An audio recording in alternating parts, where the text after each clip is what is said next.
пока еще ярок свет. Господи, дай же ты каждому, чего у него нет. Умному дай голову, трусливому дай коня, дай счастливому денег и не забудь про меня. Fédor Dostoïevski, dernière miniature, traduit du russe par Andrei Markovitch. Le moujik Mareille, 1876.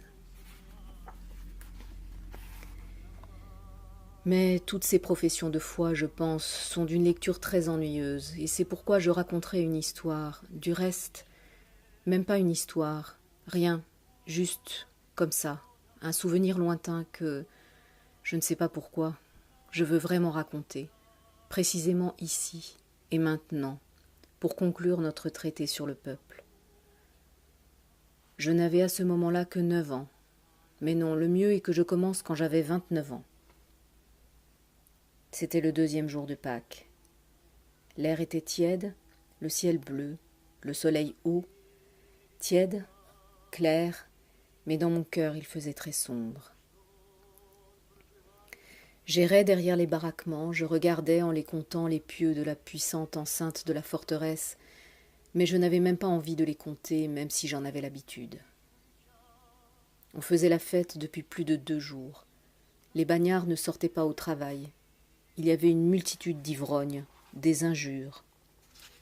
Les disputes se levaient à chaque instant dans tous les coins.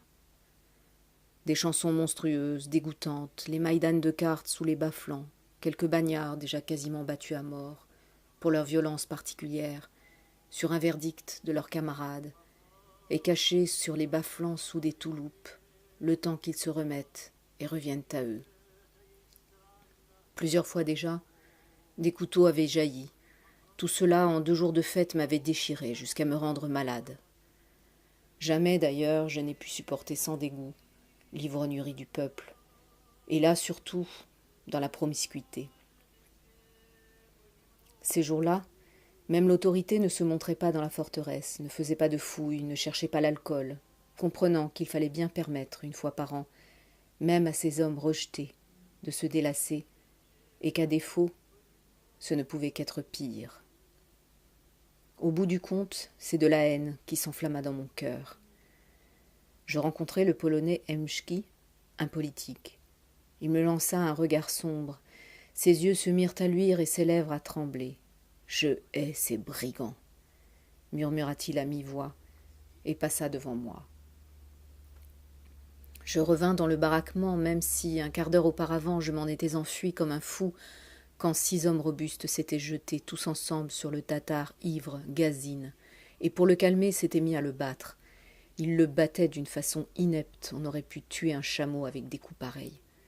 Mais ils savaient qu'il était difficile de tuer cet Héraclès, et c'est pourquoi ils le battaient sans crainte. À présent, à mon tour, j'avais remarqué Gazine, au bout du baraquement, sur un bas-flanc du coin déjà évanoui, ne donnant quasiment plus signe de vie. Il gisait recouvert d'une touloupe, et tout le monde passait devant lui sans rien dire. On avait beau espérer fermement qu'il soit revenu à lui le matin suivant, n'empêche, à le cogner comme ça, à aller savoir, on serait capable de le tuer. Je regagnai ma place, devant la fenêtre grillagée de fer, et m'étendis de tout mon long, les mains derrière la tête, les yeux fermés. J'aimais rester ainsi. On n'allait pas venir embêter un homme qui dort, et moi, je pouvais songer et réfléchir. Pourtant, les songes ne me venaient pas. Mon cœur battait d'une façon inquiète et j'entendais sonner dans mes oreilles les paroles de Emski. « Je hais ces brigands !» Mais à quoi bon décrire les impressions ? Aujourd'hui encore, la nuit, je revois cette époque en rêve et je n'ai pas de rêve plus torturant. Peut-être remarquera-t-on que jusqu'au jour d'aujourd'hui, je n'ai presque jamais parlé publiquement de ma vie au bagne. Les carnets de la maison morte Je les ai écrits voici 15 ans, de la part d'un personnage inventé, d'un criminel censé avoir tué sa femme. À propos, j'ajouterai à titre de détail que jusqu'à présent, il y a beaucoup de gens qui pensent et qui affirment, même aujourd'hui, que j'ai été envoyé au bagne pour avoir tué ma femme. Petit à petit, je m'oubliais vraiment, et sans m'en rendre compte, me replonger dans mes souvenirs.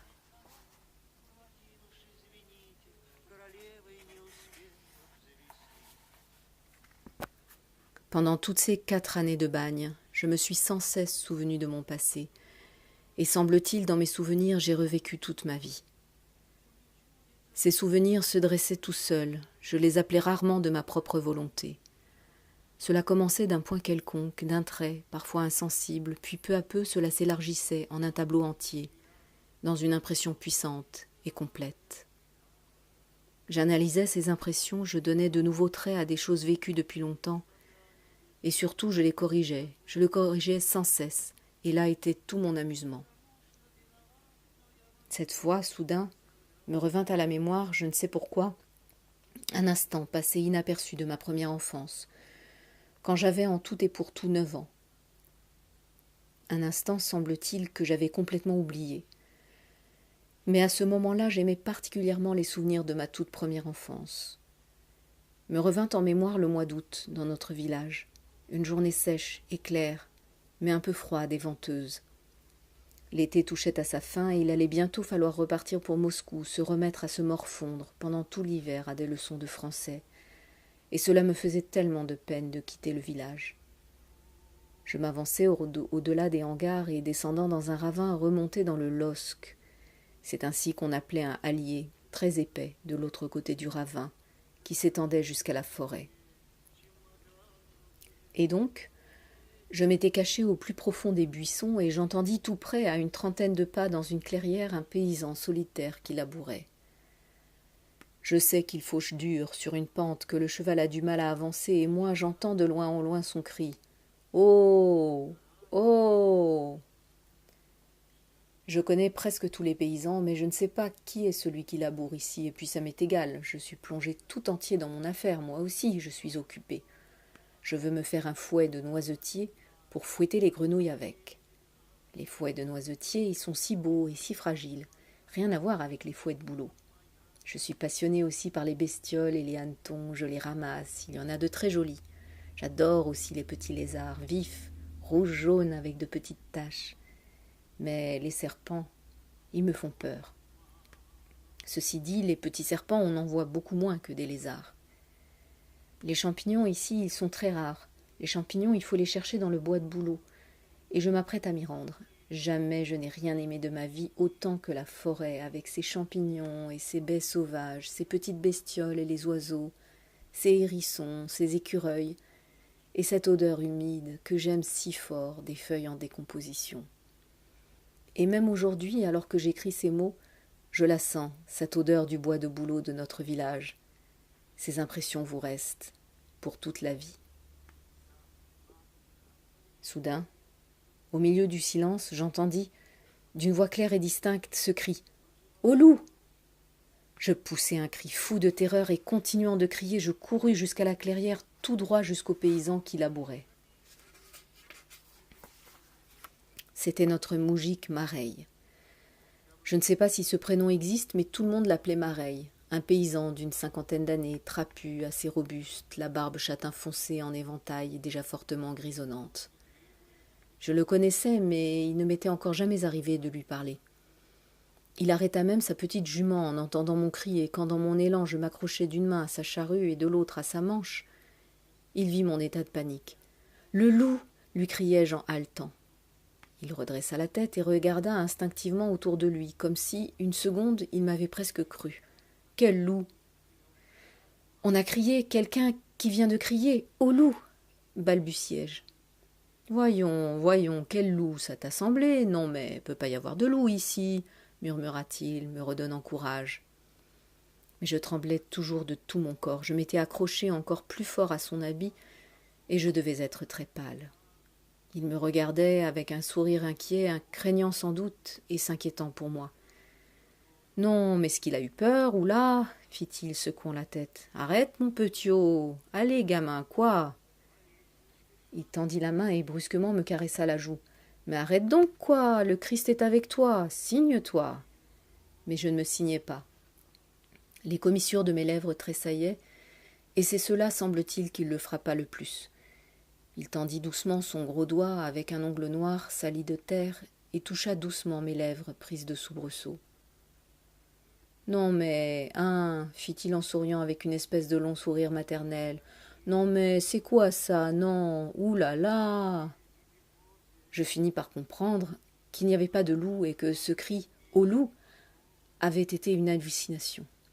Ce cri était du reste tellement clair et distinct, mais des cris de ce genre, et pas seulement sur les loups, j'avais déjà eu l'impression de les entendre une ou deux autres fois, et je le savais. Ensuite, avec l'enfance, ces hallucinations passèrent. « Bon, j'y vais, » dis-je, posant sur lui un regard interrogateur et timide.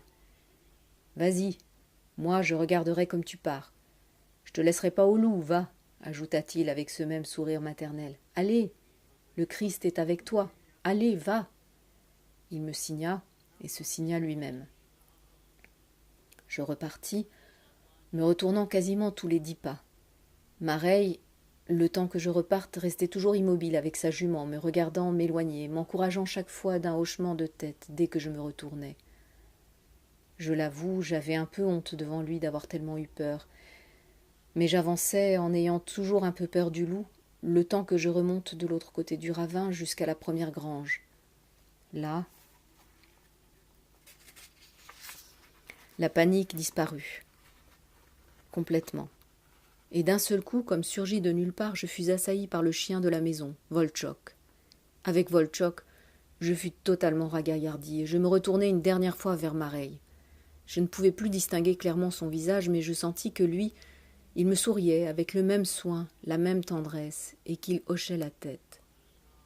Je lui fis un geste de la main. Il me répondit par le même geste et fit repartir sa petite jument.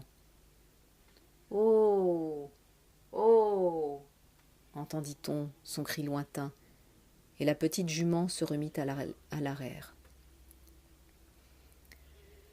Tout cela me revint d'un seul coup à la mémoire, je ne sais pas pourquoi, mais avec une précision des détails. Je repris soudain conscience et m'assis sur les bas-flancs, et je me souviens, je sentis encore sur mon visage ce sourire tranquille du souvenir.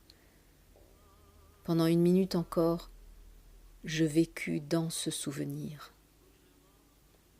À l'époque, rentré chez moi après Mareille, je n'avais parlé à personne de mon aventure. Et d'ailleurs, qu'est-ce que c'était comme aventure? Mareille aussi, je l'avais oublié très vite. Le rencontrant par la suite, de loin en loin, je ne lui avais même plus jamais reparlé, non seulement du loup, mais de rien du tout. Et brusquement, à présent, 20 ans plus tard, en Sibérie, je me souvins de toute cette rencontre avec une telle clarté jusqu'au tout dernier trait. Donc, elle s'était imprimée dans l'âme sans que je m'en rende compte, d'elle-même, sans que j'y sois pour rien. Et brusquement, elle m'était revenue quand il l'avait fallu. Je me ressouvins de ce sourire tendre, maternel, d'un pauvre cerf, de ses signes de croix, son hochement de tête. Non, mais il a eu peur, le gamin. Et surtout, son gros pouce sali de terre, avec lequel, dans un geste tendre et timide, il avait touché mes lèvres tressautantes. Bien sûr, n'importe qui aurait consolé un enfant, mais là, dans cette rencontre solitaire, c'est comme quelque chose d'autre qui s'était passé.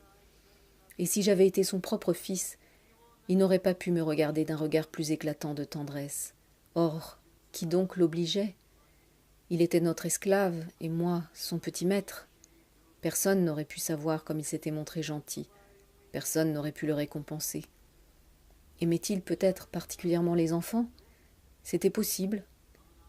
Cette rencontre était solitaire dans un champ désert, et Dieu seul peut-être voyait d'en haut la profondeur et la culture de ce sentiment humain, et cette tendresse fine, quasiment féminine, qui pouvait emplir le cœur de tels paysans russes, grossiers, bestialement incultes, et qui n'attendaient pas encore la liberté, qui n'en avaient encore aucune idée. Dites-moi, n'est-ce pas à cela que pensait Constantin Aksakov quand il parlait de la haute instruction de ce peuple qui est le nôtre? Et donc, en me relevant de mon bas flanc, j'ai regardé autour de moi, je me souviens. J'ai brusquement senti que je pouvais poser sur ces malheureux un regard différent, et que brusquement, par une espèce de miracle, toute haine, toute rage avait complètement disparu de mon cœur. Je suis reparti, fixant les visages de rencontre. Ce paysan au crâne rasé, déshonoré, ses marques au fer rouge sur le visage, et ivre, qui hurle sa chanson ivre et rauque, cela aussi peut-être c'était Mareille. Je ne pouvais pas, enfin, regarder dans son cœur. J'ai rencontré une autre fois ce soir-là Emschki, le malheureux. Lui, il ne pouvait se souvenir d'aucun Mareille, et il ne pouvait pas porter d'autre regard sur ces gens que son « Je hais ces brigands ». Non, ces Polonais, alors, ils ont bien plus souffert que nous. Седьмой в какое-то мгновение она возникла из ночных огней, без всякого небесного знамения. Пальтишко было легкое,